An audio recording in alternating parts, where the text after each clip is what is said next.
Fakta sejarah hingga fakta menarik yang ada di Monas. Pernahkah kalian mengunjungi Monumen Nasional yang merupakan landmark dari kota Jakarta? Monumen ini merupakan tempat bersejarah yang indah dan memiliki banyak arti. Monumen Nasional atau yang populer disingkat dengan Monas adalah monumen peringatan setinggi 132 meter atau sekitar 433 kaki yang didirikan untuk mengenang perlawanan dan perjuangan rakyat Indonesia untuk merebut kemerdekaan dari pemerintahan kolonial Hindia Belanda. Mau tahu fakta apa saja yang menarik dari monumen ini? Simak videonya sampai selesai.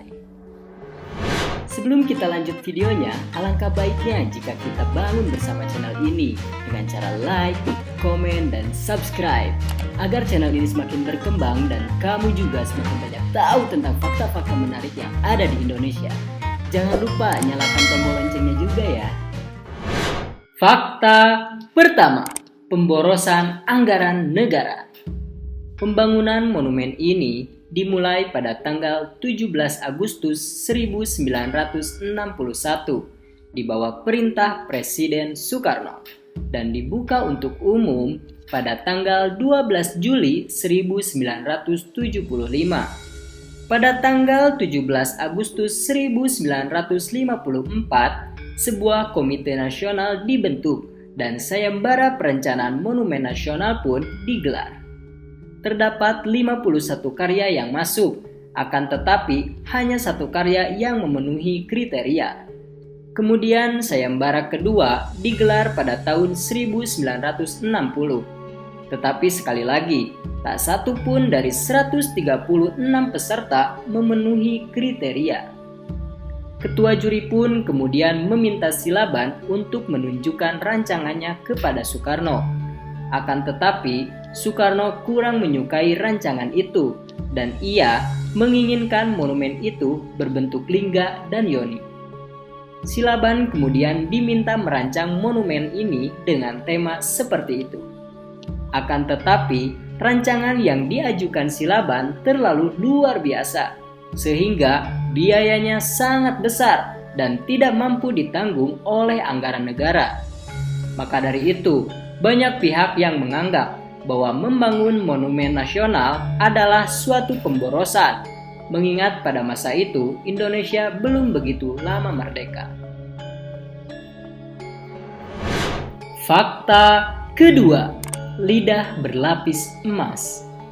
Dari situs majalah anak-anak yaitu majalah Bobo disebutkan bahwa Teku Markam, seorang saudagar yang berasal dari Nangro Aceh Darussalam, menyumbang 28 kg emas untuk melapisi lidah api Monas. Semasa hidupnya, Teku Markam terus berjuang membela tanah air dan kemudian meninggal pada tahun 1985. Saat pertama kali dibuat, emas yang digunakan untuk melapisi lidah api mempunyai berat 35 kg. Tetapi pada tahun 1995, saat Indonesia merayakan ulang tahun kemerdekaan yang ke-50 tahun, lapisan emasnya ditambah lagi hingga 50 kg. Wow, luar biasa bukan? Fakta ketiga, lambang kesuburan pria dan wanita. Bentuk dari Monas ternyata memiliki makna tersendiri. Berasal dari ide Presiden Soekarno, Monas melambangkan lingga dan yoni. Lingga yang merupakan bagian tiang melambangkan laki-laki dan kesuburan, sedangkan pada bagian pelataran yang merupakan yoni memiliki makna perempuan. Presiden Soekarno mendapat inspirasi tersebut dari artefak yang ada di Candi Suku Karanganyar, Jawa Tengah. Beliau menyebut Candi Suku merupakan salah satu monumen yang dibangun pada zaman Hindu. Karena pada waktu itu, monumen-monumen itu cerminan dari jiwa besar Indonesia. Selain lambang kesuburan pria dan perempuan, bentuk tugu Monas juga melambangkan alu dan cawan, yaitu alat penting yang dimiliki rakyat Indonesia, khususnya di pedesaan. Dan bisa pula diartikan jika tugu dan cawan itu perlambang negatif positif, siang malam, baik buruk, dan dua sisi yang selalu abadi di dunia. Fakta keempat, air mancur menari. Monas yang sudah dibuka sejak 1975 ini selalu ramai dikunjungi wisatawan lokal maupun mancanegara, terutama pada saat hari libur. Tapi apakah kamu tahu apa saja sih yang bisa kita nikmati di sana? Di Monas, kamu bisa menikmati banyak jenis wisata dan bahan edukasi, seperti salah satu fasilitas unik yang bisa kamu nikmati, yaitu air mancur menari. Di Taman Monas, kita bisa menyaksikan pertunjukan air mancur menari yang biasanya pertunjukan ini dilakukan pada Sabtu malam dan Minggu malam. Jam pertunjukan air mancur ini dibagi menjadi dua waktu, yaitu pukul 7.30 dan pukul 8.30 waktu Indonesia Barat. Lama setiap sesi pertunjukan kurang lebih 20-30 menit. Selain itu, berbagai acara juga sering digelar di tempat yang berlokasi di Jakarta Pusat ini. Fakta kelima, dikepung 2 juta massa. Nah guys, pada fakta Monas yang terakhir ini, pasti kamu pernah mendengar atau bahkan kamu pun pernah ikut pada acara ini. Acara yang pernah diadakan di Monas ini sempat membuat heboh masyarakat atau viral pada saat itu. Pasti kamu pernah mendengar acara Aksi 212.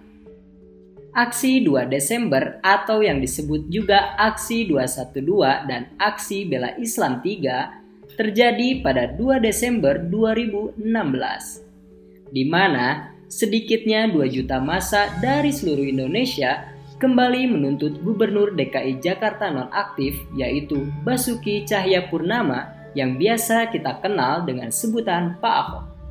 Aksi tersebut merupakan peristiwa penuntutan kedua terhadap Pak Ahok pada tahun 2016 setelah unjuk rasa sebelumnya terjadi pada 4 November. Pada awalnya, aksi tersebut rencananya diadakan pada 25 November, namun kemudian disepakati diadakan pada tanggal 2 Desember. Aksi ini dilaksanakan di halaman Monas dalam keadaan hujan. Jumlah peserta yang hadir berkisar antara 200.000 hingga jutaan. Dari bukti-bukti video yang tersebar di berbagai sosial media dan situs berbagi video melalui tangkapan kamera drone, dapat terlihat bahwa jumlah massa meluas hingga memadati area Bundaran HI. Dari mulai sejarah berdirinya, arti yang tersimpan dari bentuk arsitekturnya, sampai berita yang pernah viral. Demikian fakta-fakta menarik Monumen Nasional atau Monas dari versi Gudang Fakta. Oke guys, demikian fakta-fakta menarik yang telah tim Gudang Fakta rangkum. Berikan pendapat kalian di kolom komentar.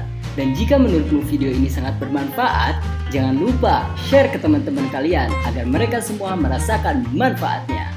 Tunggu video-video selanjutnya dari tim Gudang Fakta. Dari Sabang sampai Merauke. Oke.